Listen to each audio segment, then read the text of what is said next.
Bazalwane, let me touch on what Prophet K just said. Bloodline issues are not microwave issues. Inkinga usually is we want into quick.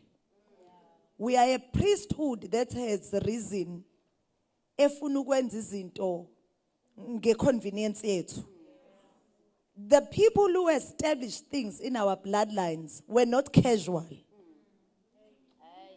Makumele kufa umuntu babebulala umuntu.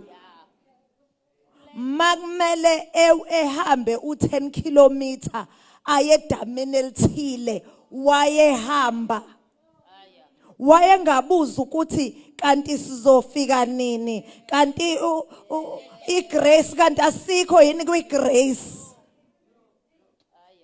They were establishing things in the bloodline esisazilwa manje bazenza long time ago, and because of their faithfulness and diligence zabekwe egazini.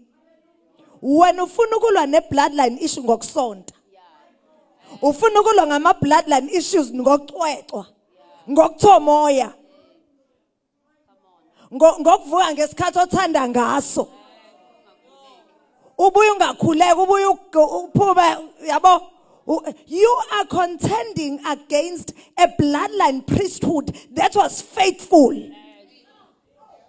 Makuthiwa babhekele babebhekale, makuthiwa abaphimisa ka20 babephimisa ka20. Babengasho ukuthi now we being religious now. Yes bazalwane, kuphunywa ngasikhatsini enkonzweni yakho. Awukakaxakeki. Awukakaxakeki. Ayibengibhori worship awukakaxakeki. Inkinga yakho nje usa comfortable kuyona.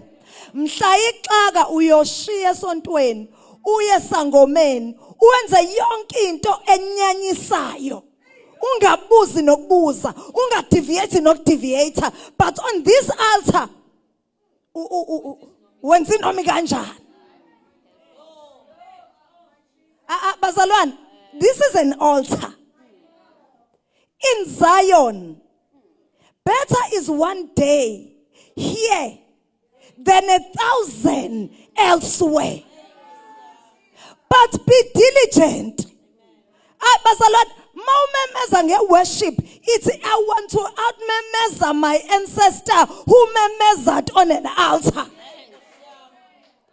I want to outdo them, so that noma efike epusheni ethi ukhuluma nawe umtshela ukuthi wena ukhuleka ngo6 hours, wena ngeke nje, you don't have the right to tell me ukuthi angiyokufunela